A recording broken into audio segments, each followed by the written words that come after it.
सितंबर 2024 यानी कि आज से एक साल पहले निफ्टी ने अपना हाई लगाया था जो 26,200 प्लस का था।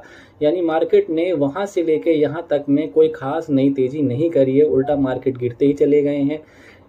आपके पोर्टफोलियो में या मेरे पोर्टफोलियो में या किसी और के पोर्टफोलियो में 7 से लेके 40% तक का नेगेटिव रिटर्न आया है। यानी कोई खास रिटर्न नहीं बना, उल्टा पैसे चले गए जेब से, नेगेटिव रिटर्न हो गए हैं हमारे। पिछले एक साल में मार्केट ने कोई रिटर्न नहीं दिया।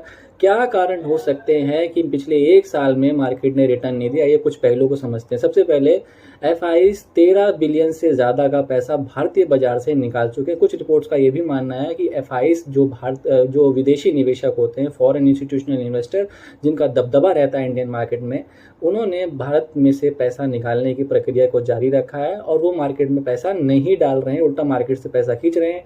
क्या वजह हो सकती है कि वो भारत के बाजार में पैसा नहीं डाल रहे हैं? थोड़ा सा इसको हम समझते हैं। पहली चीज़ ये, मार्केट फॉरवर्ड लुकिंग होते हैं, यानी मार्केट आज की स्थिति को ध्यान में रखते हैं क्योंकि वो भविष्य को उसमें निवेश को देखते हैं। यानी आज के हिसाब से भविष्य को फोरकास्ट करके मार्केट में पैसा डाला जाता है। दूसरी चीज़, मार्केट में जो भी रिजल्ट्स आते हैं कंपनी के, वो डिसअपॉइंटेड हो गए। बेशक हमारी इकोनॉमी 3rd लार्जेस्ट इकोनॉमी बन गई हो, वर्ल्ड में हमारा डंका बज रहा हो, लेकिन मार्केट उसकी असलियत को दिखाता है और वो असलियत ये कहती है कि हमारी बाजार की स्थिति ठीक नहीं है, हमारे यहाँ की कंपनियाँ उतना अच्छा रिटर्न नहीं बना के दे पा रही हैं जो मार्केट को डिसअपॉइंट करता है।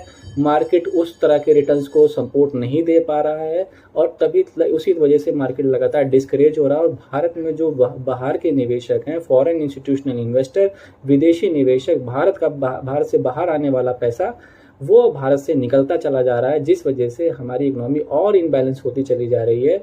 तीसरा कारण ये है कि निफ्टी में और बैंक निफ्टी में जो एक्सपायरी होती है, जो वीकली एक्सपायरी होती है, उसे बंद कर दिया गया, जिससे वो फॉरेन इंस्टीट्यूशनल इन्वेस्टर जो है वो थोड़ा डिस्करेज हुए हैं, जैसे कि जैन स्ट्रीट और वो बाकी जो केसेस हुए हैं, उस वजह से मार्केट से पैसा निकलता चला गया है। तो मेरी समझ में ये है कि हमारी अर्थव्यवस्था, हमारी कंपनियों के जो रिजल्ट्स आते हैं, चाहे वो ईयरली हो या क्वार्टरली हो, वो उस तरह के इनलाइन नहीं आ पाए हैं जिस तरह की मार्केट को उम्मीद थी, जिस वजह से।